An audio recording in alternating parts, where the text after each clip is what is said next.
가장 중요한 행위 중에 하나는 예배입니다. 오늘 시편의 말씀은 예배를 드리는 사람의 기쁨을 노래하고 있습니다. 1절을 보니까 주님의 집으로 나를 보고 누가 올라가자 할 때에 나는 기뻤다 그랬습니다. 여러분에게 예배드린 기쁨이 회복되는 시간이 되기를 축원합니다.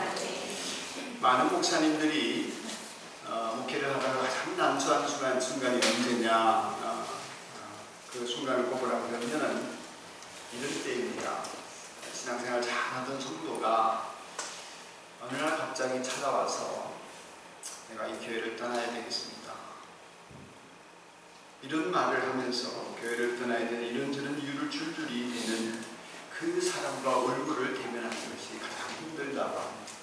난처한 순간이라고 하죠. 그렇게까지 떠나야 되는 그런 마음이 되어진 것에 대해서 어느 때보다도 괴롭고 미안하고 또 자신이 미울 수가 없고 더 신앙생활을 잘하게 도와주면 좋았을 텐데 이런 마음이 들어서 자괴감이 빠지는 순간이 온다고 합니다. 지난주 화요일에 송파 지역에서 개척교회를 하시는 목사님 한 5분이 저희 교회를 탐방을 오셨습니다.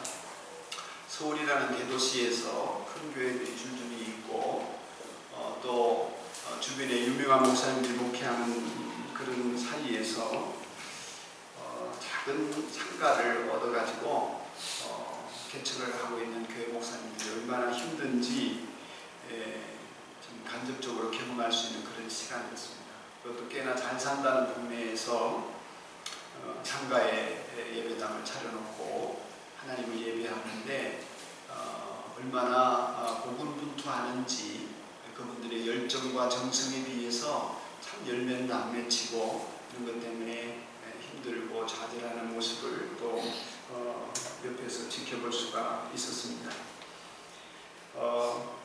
그 오신 분들 중에서 두 분은 같은 상가 같은 층에 뜰을 사이에 두고 예배당이 있는 것입니다.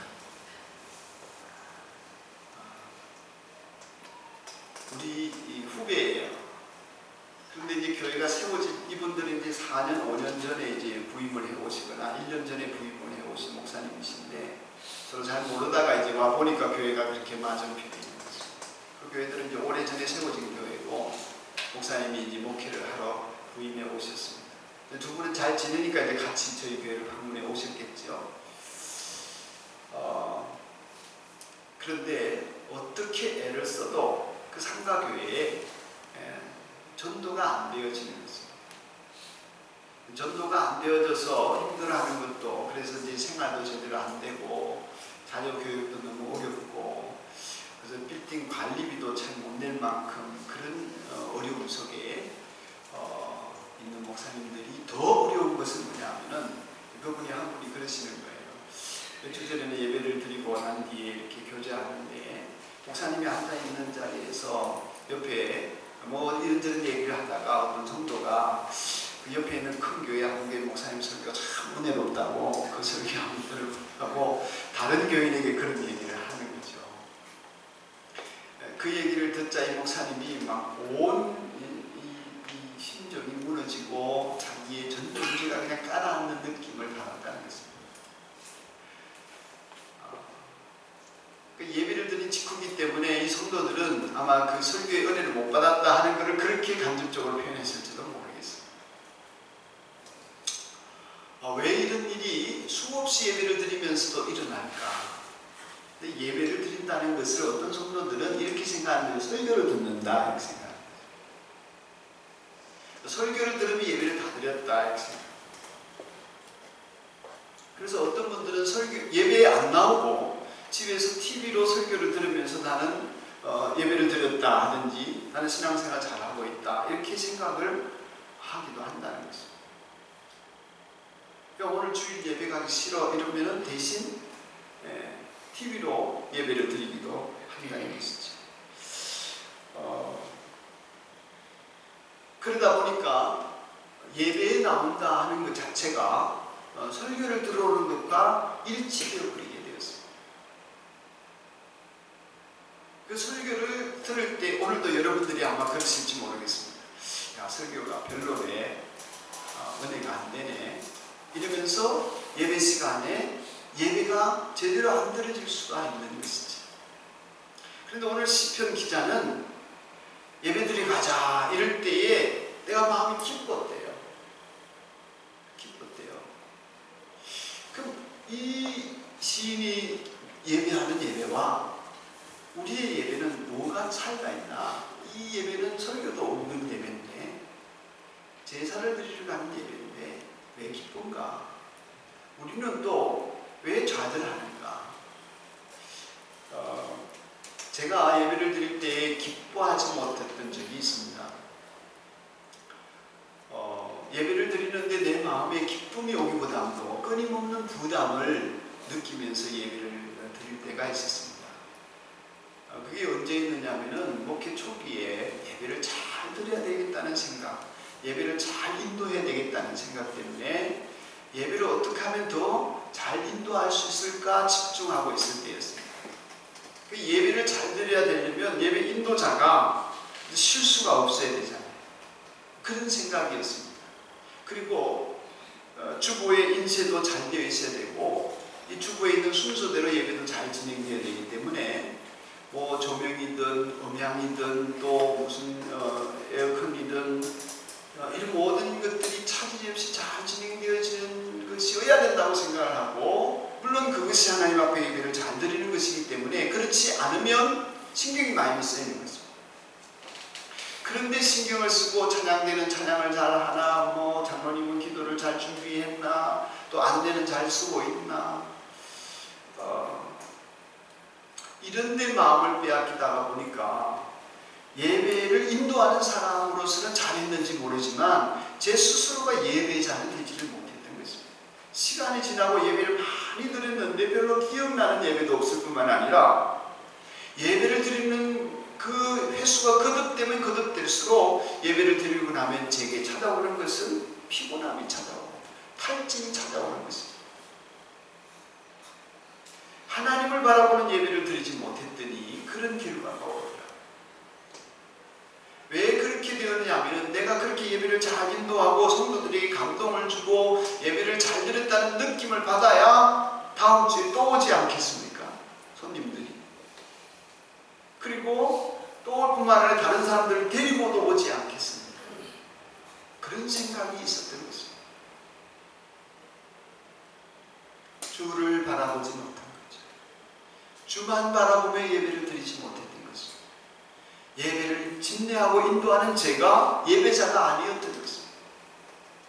그것을 깨닫고 난 다음에 제가 예배를 인도할 때는 오직 내가 어떤 하나님 앞에 준비된 것을 가지고 예배를 인도하겠지만, 내가 인간적으로 어떤 조작을 하거나 내가 이렇게 하면은 성도들이 좋아하겠지, 잘 따라오겠지, 감동을 받겠지, 이런 표현들과 제스처들과 말들을 자제를 하고 안 하려고 애를 쓰고, 이 예배는 내가 먼저 예배를 드리고 하나님을 주목하여 바라보고 이 성도들을 하나님이 이끌어 가시고 감동을 주는 것은 하나님의 역사이지 내가 하는 일이 아니다는 것을 고백하면서 제가 먼저 예배자가 되기 시작했습니다. 그리고 어떤 자기적인 행동이나 표현들을 쓰지 않으려고 애를 쓰면서 오직 하나님이 역사하시기를 기대하는 그런 시간을 가지니까 뭐 이렇게 좀 영상에 실수가 나와도, 애가 또 울어도, 또 무슨 음향에 삑사리가 나도, 심지어 뭐 전원이 나가더라도 순간적으로 당황은 하지만 곧 마음이 평정심이 되찾아지고 그것 때문에 시달리지를 않는 것입니다. 하나님을 다시 바라볼 수 있게 되고 마음을 주님에게 집중할 수 있는 그런 심령의 튼튼함이 생겨나게 되고 예배 때마다 감격이 있고 은혜가 되어지는 경험을 지금까지 해오고 있습니다. 여러분, 우리가 제자의 삶에서 가장 중요한 행위 중에 하나가 예배인데, 예배를 드리면서 기뻤도다, 예배를 드리러 가자 하니까 내 마음이 기뻤도다, 너무너무 행복하더라, 이런 시인의 표현이 우리에게도 있기 위해서는 왜 이 사람이 이렇게 좋았나 하는 것을 살펴볼 필요가 있습니다. 왜 이분이 이렇게 좋아하나, 이 순례자의 노래가 왜 이렇게 예배를 드리는 예배드리라는 것이 이 사람이 기뻐하며 찬송을 부르게 되나? 가장 먼저는 이런 예배를 드릴 때에 우리가 인생을 어떻게 살아야 되는지에 대해서 하나님이 우리에게 말씀해 주시는 것이 깨달아지고 내 인생을 제대로 영위할 수 있는 길들이 열려지기 때문이다, 이렇게 노래하고 있습니다. 3절을 보시면 예루살렘 하면 모든 것이 친밀하게 갖추어진 성읍처럼 잘도 세워졌구나, 이렇게 노래하고 있습니다. 사람들이 예배를 드릴 때에 그 예배를 드리는 속에서 하나님께서 내 인생을 이렇게 아름답게 설계해 주셨다, 내 생활을 이렇게 누릴 수 있게 해주시는구나 라는 기준을 예배를 통해서 깨닫게 되기 때문이다, 이렇게 노래하는 거죠. 여러분, 우리가 어떤 존재이고 어떤 사람인가 하는 것을 알려면 평소에 우리가 시간이 있을 때에, 특별한 일이 없을 때에 내 시간이 여유가 있고 물질이 여유가 있을 때 뭘 하는지를 보면 그 사람이 어떤 존재인지를 잘 드러나거든요. 부지런하게 뛰어야 될 때, 일해야 될 때에, 그럴 때는 잘 모르지만 한가할 때 우리가 뭘 하나? 여러분, 시간 날 때 뭐 하십니까? 일요일 날 뭐 하세요? 토요일 날 뭐 하셨습니까? 우리 민족적으로 볼 때에 일요일 날 가장 많이 대한민국 사람들이 하는 일이 뭐 같습니까? 잠자는 거, 텔레비전 보는 거, 뭐 이런 거 다 할 것이죠. 놀러 가는 거. 제 친구는 오늘 아침에 안 믿는 애기 때문에 등산 간다고 새벽 5시에 일어나서 등산을 출발했습니다. 뭐 그런 일을 하는 사람들이 있죠. 그런데 대한민국 사람들이 전체적으로 가장 많이 하는 일이 뭘까? 일요일 아침에 여러분, 놀랍게도 예배드리는 일. 대한민국 사람들이 일요일날 가장 많이 하는 일이 예배를 드려요. 적어도 통계적으로 정확하게 내보지는 않았지만 우리 인구의 10% 이상은 일주일 아침 예배드리러 갑니다. 할렐루야. 저는 이 나라가 여러 가지 어려움도 많고 우리가 볼 때 우리 한국 교회와 우리 자신들의 신앙의 문제점도 많지만 그래도 희망을 잃지 않은 이유 중에 하나는 뭐냐면은 적어도 이 민족의 10% 이상이 이 시간에 하나님을 바라보며 예배하러 가고 있다는 것입니다. 할렐루야. 여러분, 그 무리 속에 있습니다. 우리나라가 희망을 잃지 않을 수 있는 이유는 우리가 이 시간 가장 내 마음대로 시간을 보낼 수 있는 이 시간에 하나님을 바라보고 있다는 것입니다. 놀라운 은총입니다. 수백만 명의 사람들이 이 시간 주님을 주목하여 바라보고 하나님을 찬양하며 예배하고 있는 그 한 가지로만으로도 이 민족의 미래는 결코 절망적이지 않다. 아멘. 우리의 미래는 결코 어둡지 않다. 저는 그렇게 믿게 됩니다. 왜 이렇게 우리가 하나님 앞에 예배드리러 가나? 받은 복이 많기 때문이라고 말할 수 있지만 더 큰 이유는, 오늘 예배를 드리는 것이 기쁜 이유는 우리가 하나님 앞에 예배드리는 이 시간을 통하여서 우리 인생이 잘 세워진, 치밀하게 갖추어진 성읍인 예루살렘처럼 우리의 인생이 하나님이 짜여진 은총 안으로 들어갈 수 있기 때문에 예배를 드리면서 그 축복이 누려지게 되는 것입니다. 사실 예배 자리에 나오기 전까지 우리는 얼마나 바쁘게 한 주간을 살합니까? 또 바쁠 뿐만 아니라 치열합니까? 치열할 뿐만 아니라 얼마나 힘겹습니까? 전쟁과 같은 시간을 보내다가 오는 분들이 많거든요. 그 속에서 혼란스럽고 뒤죽박죽이 되고 믿는 사람인지 안 믿는 사람인지 구별도 안 될 만큼 내 은행 심사가 엉망진창이 되고 온갖 소음과 온갖 갈등과 온갖 어려움들이 잡동사니가 되어서 피투성이가 되어 있는 것 같은 우리의 심령을 알고 예배자리에 나오지 않습니까?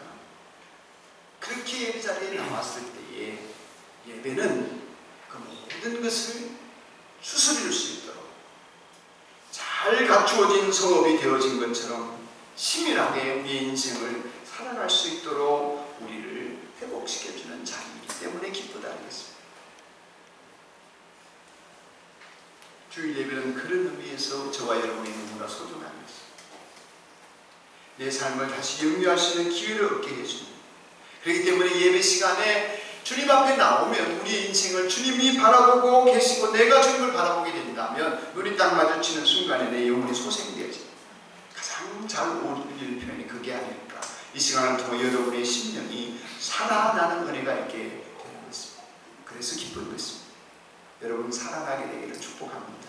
주님 때문에 살아나는 역사가 있는 이 시간, 하나님을 영원롭게 하는 속에서 사람이 얻을 수 있는 놀라운 은총과 신비가 뭐냐면 내 인생을 영위할 수 있도록 이 망가진 내 인생을, 세속사회에서 흐트러진 내 삶을 다시 하나님 안에서 영위할 수 있도록 만들어주는 틀을 제공하는 것이 예배이다. 또한 이 예배는 얼마나 중요한지 예배에 순종할 때에 주님의 역사가 나타나게 하십니다. 이 자리에 나올 때 여러분의 마음이 예배드리고 싶지 않은 마음이었을 수 있습니다. 예배의 핵심은 찬양하라는 것입니다. 하나님을. 예배라는 말은 하나님을 찬양하는 것입니다. 하나님께 영광을 돌리고 하나님께 감사하는 것입니다. 오늘도 우리 찬양팀이 찬양을 이끌 때에 주로 하나님의 이름을 높이는 찬양을 불렀습니다. 그렇게 찬양하고 싶지 않은 마음으로 이 자리에 와 있을 수 있습니다. 예배드리고 싶지 않은 것이지요. 그런데 내가 지금 기분이 나 별로 찬양하고 싶지 않아. 한 주간 살아오는 동안에 나 너무 피곤해. 아침이 됐는데 나 오늘 예배 안 가고 싶어. 나 그럴 기분 아니야. 그런 기분이 들 때가 있습니까? 없습니까? 없었다면 감사하지만 있습니다. 있습니다. 오늘 아침 기분이 별로야. 이런 기분 가지고 내가 어떻게 예배를 드려? 나 오늘 예배 안 갈래. 근데 그 기분은 여러분을 속이는 거짓말일 수 있습니다. 우리의 기분은 거짓말쟁이일 수가 있습니다. 물론 느낌의 시대를 살고 있지만 우리가 느낌대로 가서는 안 됩니다. 느낌을 넘어서서 행동할 때 느낌이 바뀌어져요. 나는 안 가고 싶은데 억지로 주님이 찬양하라 하시는 말씀을 따라 그저 지난주에도 예배를 드렸기 때문에 오늘도 순종해야지 하고 따라왔더니 예배를 드리는데 찬양을 인도하는 데 따라서 그냥 불렀더니 주님이 내 마음을 받으시고 나를 회복시키시는 은혜를 경험하게 되는 것이 예배의 현장입니다. 그래서 4절 말씀을 보면 이렇게 노래하고 있습니다. 모든 지파들, 주님의 지파들이 주님의 이름을 찬양하려고 그 다음에 뭐라고 했냐면 이스라엘의 전례에 따라 그리로 올라가는구나 그랬습니다. 하고 싶지 않아도 간다는 얘기입니다. 하고 싶지 않아도 한다는 얘기입니다. 내 입술로 찬양하게 할 만한 입술이냐 아니냐가 중요하지 않다는 얘기죠. 예배당에 오기 전까지 자식에게 한 말, 아내에게 한 말, 남편에게 한 말이 찬양하기에 합당하지 않은 입술이었을 수 있습니다. 그러나 그것도 중요하지 않습니다.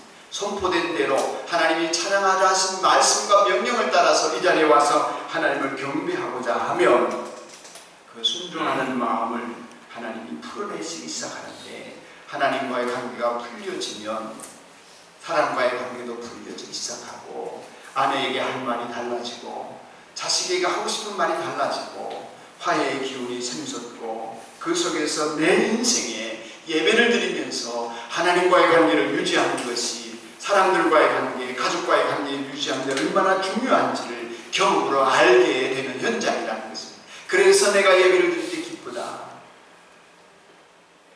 경험적으로 알게 되는 것입니다. 여러분 앞서 말씀드린 것처럼 예배는 자원하는 마음이 있어야 합니다. 그렇다고 해서 자원하는 마음이 들릴 때까지 예배드리고 싶어질 때까지 예배를 안 드리겠다. 이건 잘못된 것입니다. 내가 명령에 순종하여 하나님을 향하여 찬양하고 감사하는 마음을 열면 성령님이 내 안에 계시기 때문에 내가 더 깊이 찬양할 수 있도록 나를 이끌어 주시고 그분의 능력이 나타납니다. 그래서 회개도 하게 되고 미안하게 생각도 되어지고 화해하고 싶은 마음도 들고 더 거룩하게 살고 싶은 갈망도 생기는 현장이 예배의 자리. 그래서 나는 이 화해할 자원이 없고 힘도 없고 마음도 없지만 마음을 열어서 주님을 찬양하는 그 순간, 전례에 따라서 예배를 드리는 그 순간에 하나님이 내 인생을 확 새롭게 만들어 주시는 은혜를 경험하기 때문에 예배를 드리러 가자 할 때 나는 기뻤다 하는 것입니다. 그 예배의 바람이 여러분에게 있기를 축복합니다. 주님이 그렇게 만들어 주시는 것입니다. 목사의 설교가 지금 내 귀에 안 들어오고 별로 마음에 감동이 없는 설교를 할지라도 주님은 나에게 역사하실 수가 있으신 것입니다. 그것을 기대하며 나아가야. 또 왜 기쁜가 하면은 주님의 결정이 내게 나타나기 때문에, 예배를 드릴 때에 주님의 다스리심이 구체적으로 나에게 나타나게 됩니다. 5절 말씀을 보면 거기에 다스리는 보좌가 놓여 있다 그랬습니다. 예배 현장에 주님이 다스리는 보좌가 있다는 것입니다. 이게 무슨 말입니까? 다스린다는 말은 잘 정리정돈한다는 거예요. 사태가 해결되게 하신다는 것입니다. 내 인생에 길이 안 보였는데 길이 여기 있다 이렇게 보여주시는 거예요. 하나님의 자비가 드러나고 사랑이 드러나고 하나님의 결정이 드러나고 하나님이 말씀하시는 것들이 제대로 보여져서 잘못된 것은 다 무효화시키고 어떻게 살아야 될지 길이 보여지게 주님이 역사하시는 현장이라는 것입니다. 그래서 여러분 예배를 드릴 때에 첫 임내 찬송부터 성경 성시교독을 하고 신앙 고백을 하고 함께 대표 기도를 하고 합심 기도를 드리고 그렇게 성경 말씀을 읽고 듣고 찬양을 부르고 설교를 듣는 속에서 말씀하시는 하나님이 결정해 놓으신 내용을 접하게 됩니다. 아, 하나님이 내 인생에 대해서 이렇게 살라 하시는구나 하는 메시지를 발견하게 되는 것입니다. 설교가 끝나고 집으로 돌아가는 순간에라도 하나님이 내 문제를 해결하시는 은혜의 자리에 나를 세우시는 것을 경험하게 되는 것입니다. 그런 내용을 접하고 그것이 내면화되고 그렇게 내 삶을 새롭게 하시는 은혜를 받는 자리는 예배 시간밖에 없습니다. 아무리 착실히 예배를 드려도 한두 시간 아닙니까? 일주일에 한두 시간. 그런데 그 한두 시간 예배를 드리는 사람과 안 드리는 사람의 결정적인 차이가 뭘로 나타나냐 하면은 예배를 드린 이후에 하나님을 만난 사람, 하나님을 접한 사람, 하나님과 관계가 회복된 그 사람에게 오는 것이 평화라는 것입니다. 그래서 6절 이후에는 평화를 노래하고 있습니다. 예루살렘의 평화가 깃들도록 그 평화가 우리에게 넘치기를. 상황은 별로 달라진 것이 없지요. 또다시 생업의 현장을 돌아가야 합니다. 그런데 그 속에서 여전히 나는 배고프고 여전히 굶주리고 여전히 갈급한 갈증이 있을지라도 육체의 문제는 해결되어지지 않았을지라도 그 예배 시간이 지나가면 일상적인 필요에 반응하는 나의 반응이 바뀌어집니다. 내 마음에 찾아온 주님의 평화 때문에 이길 힘도 생기고 도전해 볼 수 있는 마음도 생기고 그렇게 우리의 필요를 채울 수 있는 하나님의 은혜가 기대되어지는 역사가 있는 시간들이 예배의 시간인 것입니다. 매일같이 그렇게 찾아오는 평화를 누릴 수 있는 첫 단추가 예배 시간에 있기 때문에 내가 예배드리러 가자 할 때 기뻤다 하는 것입니다. 그래서 여러분 우리가 예배를 드릴 때 이러한 기쁨을 누리는 시인과 같이 우리가 기쁘기 위해서는 첫째는 여러분들이 기분 따라 예배드리려고 하지 마십시오. 기분 따라 예배드리려 하지 말고 하나님을 찬양하고 예배하라 하는 말씀에 순종해서 하나님께 감사하고 하나님을 찬양드리러 가야지. 그런 마음으로 예배에 나왔습니다. 내가 오늘 그저 절차를 따라 예배를 드리는 것이 아니라 순서를 진행하는 시간을 보내는 것이 아니라 하나님을 찬양하러 가야지. 이런 마음으로 예배당에 나오게 되기를 축복합니다. 여러분이 그 마음을 가지시고 나오시면 그렇게 되어집니다. 예배드리러 가야지. 이 마음이 무슨 마음이라고요? 하나님을 찬양하러 가야지. 하나님께 감사하며 찬양하러 가야지. 그렇게 예배하고 오십시오. 두 번째는 믿음으로 기뻐하십시오. 하나님이 나를 위해서 오늘도 예배 시간에 뭔가를 하실 거야. 주님이 행하실 일이 있을 것이라고 기대하고 기다리는 마음으로 기뻐하며 오십시오. 하나님이 나를 위하여 오늘도 변함없이 무언가를 나에게 주실 선물이 있을 거예요. 내가 이 예배자리에 나아가면 주님이 일하실 거야. 이런 믿음으로 기뻐하며 세 번째로는 구별되게 준비하십시오. 주일이 다가올 때에 머리끝부터 발끝까지 내가 둘도 없이 존경하는 분을 뵈러 간다면 어떻게 준비할까? 그런 마음으로 하나님을 뵈러 온다고 하는 보이지 않는 하나님 앞에 내가 보이는 사람들, 목사를 보러 오는 것이 아니라 이 시간 이 공간 안에 있기 위해서 오는 것이 아니라 보이지 않는 하나님 앞에 나의 전심을 다하여 존경을 표하고 내 마음을 다하여 하나님을 경배하고 그분에게 온갖 머리를 숙여 절을 하지 않지만 내 온 전심을 다하여 절하러 온다고 생각하고 그러기 위해서 머리끝부터 발끝까지 하나님 앞에 내가 가장 존경하는 분을 뵈러 가는 복장과 그런 태도로 오십시오. 그렇게 예배드리러 올 때에 여러분의 마음은 이미 하나님을 예배하는 것일 뿐만 아니라 예배를 드리러 가는 그 자체가 기쁨이 될 것입니다. 예배에 대해서